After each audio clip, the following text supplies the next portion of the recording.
Asociación Camino Anima Mundi presenta. A ver, imaginemos por un instante la siguiente escena. Ujú. Tenemos a un hombre que se encuentra al borde de la muerte, su cuerpo está, fallando por completo, la fiebre lo consume, el dolor físico es intenso, evidente. Claro, una agonía. Exacto. Y toda la lógica biológica nos diría que debería estar aterrorizado o como mínimo desesperado por encontrar algún tipo de alivio. Totalmente, es el instinto de supervivencia. Pues sin embargo, con el poco aliento que le queda, este hombre afirma con total serenidad que nunca se ha sentido tan satisfecho. De hecho, va un paso más allá y se atreve a describir su propio sufrimiento como un paraíso. Madre mía, un paraíso. Sí, un paraíso. Y la pregunta es, ¿cómo es esto humanamente posible? ¿Qué tiene que ocurrir en la mente y en el espíritu de una persona para que el dolor más extremo no se traduzca en terror, sino en una paz inquebrantable? Es una paradoja tremenda, sí. Bienvenidos a esta nueva inmersión profunda. Hoy tenemos sobre la mesa un enigma histórico y, diría yo, psicológico, que rompe en mil pedazos nuestra forma instintiva de entender el bienestar. Es que vivimos en una época donde el mandato social y biológico es anestesiar el dolor inmediatamente, huir de la incomodidad a toda costa. A toda costa, ya. Y, sin embargo, los documentos que vamos a analizar hoy nos proponen un camino diametralmente opuesto. Así es. Y fíjate, es una propuesta verdaderamente radical. Contamos con dos fuentes maravillosas para desentrañar este misterio. A ver, cuéntanos. Por un lado, una breve reseña histórica sobre la vida de un monje carmelita francés del siglo XVII. Y por otro, el núcleo de nuestra travesía de hoy, un extracto directo de su correspondencia personal, conocido como la 14ª carta. La famosa 14ª carta, wow. Exacto. Lo primero que resulta fundamental aclarar es que la respuesta a esta paradoja de encontrar el paraíso en el sufrimiento no reside en el estoicismo. O sea, no es apretar los dientes y aguantar. Para nada. No estamos ante un caso de represión emocional o de aguantar en silencio, que es algo que a veces tendemos a idealizar mucho en nuestra cultura. Ya, el típico hay que ser fuerte y no llorar. Eso es. La clave de todo esto orbita alrededor de un concepto que el autor llamaba la práctica de la presencia de Dios. Y si logramos comprender qué significa esto realmente en la práctica, descubriremos que tiene unas implicaciones psicológicas inmensas para la vida cotidiana. Vale, vamos a desgranar esto con cuidado, porque antes de zambullirnos de lleno en la oscuridad de esa 14ª carta, creo que es imprescindible ponerle rostro y contexto a la persona que escribe. Totalmente necesario, sí. Porque resulta muy difícil, comprender a alguien que abraza la muerte de esa manera sin entender primero cómo vivía su rutina más básica. ¿Quién es exactamente este hombre? Pues hablamos de Nicolás Herman, aunque la historia de la espiritualidad lo recuerda con el nombre de Hermano Lorenzo de la Resurrección. Nació hacia 1614 y falleció en 1691. Un hombre del siglo XVII, claro. Exacto. Un religioso carmelita en Francia. Pero hay un detalle biográfico que a mi juicio lo cambia todo. Hermano Lorenzo no era un gran teólogo académico. No era de los que escribían en latín encerrados en una biblioteca. ¿Qué va? No pasó a la historia por escribir densos tratados filosóficos ni por ocupar puestos de poder. Era, de hecho, el cocinero y el zapatero del monasterio. O sea, trabajaba con las manos, en la grasa, en el polvo. Eso es. Su grandeza histórica reside en una enseñanza vital revolucionaria. Aprendió a vivir en un trato continuo, sumamente sencillo y amoroso con lo divino, pero sin salir del ruido de los pucheros de una cocina. ¡Wow! Es que, cuando se habla de estar presentes en lo cotidiano hoy en día, la mente se va directamente a las corrientes modernas. Constantemente escuchamos hablar de atención plena o de mindfulness. Claro, es casi una moda ahora mismo. Totalmente. Nos descargamos una aplicación en el teléfono, escuchamos sonidos de lluvia durante 3 minutos, intentamos anclarnos en el momento presente mientras fregamos los platos y casi nos enfadamos si no hemos alcanzado la iluminación antes del desayuno. Ya, es una impaciencia muy nuestra. Pero leyendo los textos del hermano Lorenzo, salta a la vista una diferencia estructural inmensa. Lo de este monje no es un simple ejercicio mental para reducir el cortisol. No es una técnica de optimización personal. Exacto, no es para rendir mejor luego en la oficina. Es un anclaje profundamente relacional. No se trata de estar aquí concentrado en el agua y el jabón, sino de estar acompañado constantemente mientras se toca el agua y el jabón. Esa distinción es absolutamente brillante y nos da la llave para entender todo lo demás. El mindfulness, en su vertiente más secular, suele centrarse en la autoconciencia. En uno mismo, vamos. Eso es, el foco está en la propia respiración, en observar los propios pensamientos sin juzgarlos. Es un viaje hacia adentro, un circuito cerrado en el individuo. Ya, el yo observando al yo. Pero la propuesta de Hermano Lorenzo es un viaje relacional, es un movimiento hacia un otro. La revolución que llevó a cabo este hombre consistió en sacar lo sagrado de los recintos exclusivos. Claro, de los muros de la iglesia. Exactamente. Históricamente se pensaba que para alcanzar la unión con Dios había que recluirse en el silencio sepulcral del coro monástico. Él demostró que lo sagrado podía trasladarse al ruido de los cacharros chocando y al estrés de alimentar a decenas de personas. Es revolucionario si se analiza con perspectiva. Significa lavar una olla carbonizada con el mismo asombro con el que se asistiría a una ceremonia solemne. La unión con Dios no requiere aislarse, sino cambiar la disposición del corazón. El trabajo más humilde adquiere una dignidad cósmica. Pero claro, aquí surge un enorme pero. Una cosa es mantener esa presencia pacífica mientras la salud acompaña, y el único problema es que se te ha quemado el guiso. Ya, el verdadero problema llega después. Exacto. Otra cosa muy distinta, mucho más aterradora, es cuando la biología colapsa. Y aquí es donde la Carta 14 entra en un territorio muchísimo más oscuro. Si esta práctica funciona lavando platos, ¿qué ocurre cuando la vida se apaga? Y ese es precisamente el banco de pruebas definitivo para cualquier camino espiritual. Porque es muy fácil hablar de paz interior cuando todo va bien. Ya te digo. Pero la 14ª carta nos ofrece una respuesta sobrecogedora porque está escrita desde el límite absoluto de la resistencia humana. Comienza con un tono muy empático. Hermano Lorenzo le da las gracias a Dios porque ha aliviado los pesares de la persona a la que escribe. Se alegra genuinamente por el otro. Eso es. Pero entonces da un giro abrupto y cuenta su propia situación. Confiesa que recientemente ha estado a punto de expirar, rozando la muerte. Ujú. Y lo impactante es que escribe textualmente que, en medio de esa agonía, no oró pidiendo alivio, oró pidiendo fuerza para sufrir con coraje, humildad y amor. Y ahí suelta esa frase de la que hablábamos.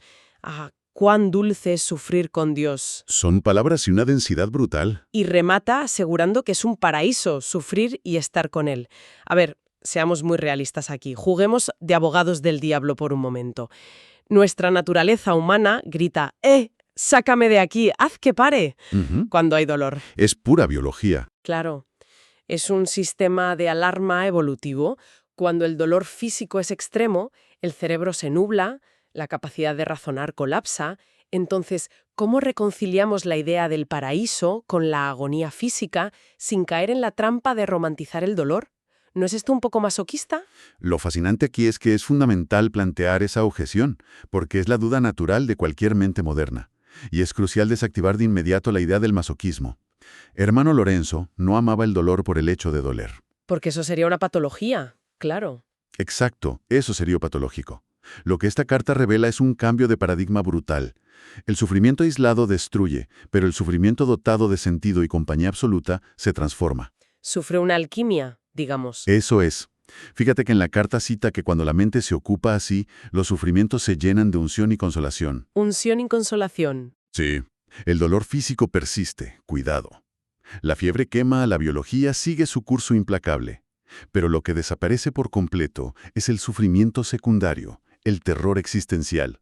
O sea, el pánico a la aniquilación, el porque a mí. Justamente, esa es la inmensa diferencia entre el dolor neurológico y el sufrimiento destructivo del espíritu.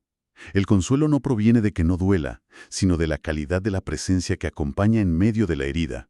Un momento, porque para quienes estamos inmersos en el siglo XXI, esta palabra unción tiene una carga, muy religiosa. Traducido a la experiencia humana, es como si esa compañía creara un acolchonado psicológico. Una protección, sí. La herida sigue sangrando, pero la soledad espantosa se ha evaporado. Es deslumbrante.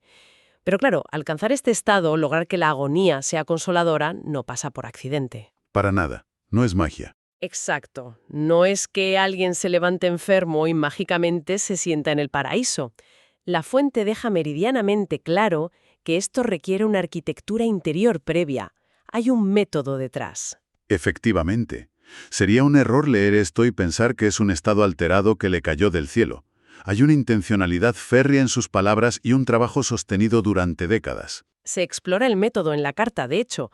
Para gozar de la paz del paraíso en esta vida, hay que mantener una, cito, conversación familiar, humilde y afectuosa con él. Y utiliza verbos de acción muy concretos. Sí, insiste en evitar que el espíritu divague, en hacer del corazón un templo espiritual para adorarle sin cesar, y luego añade que debemos vigilarnos continuamente para no hacer, decir ni pensar nada que le desagrade. Y es precisamente ahí, en ese nivel de exigencia, donde muchos lectores se sienten abrumados hoy en día. Es que suena agotador. O sea, la mente humana suele comportarse como un cachorro suelto en un parque.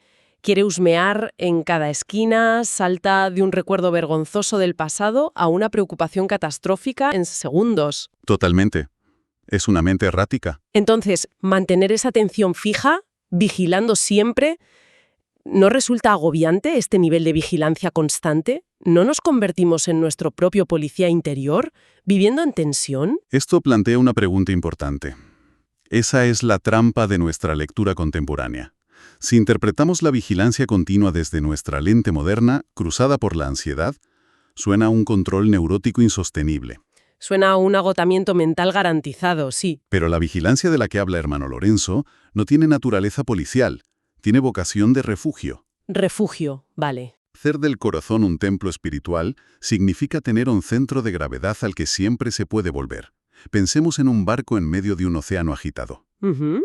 La vigilancia neurótica sería estar en la cubierta mirando cada ola con terror, intentando controlar el mar.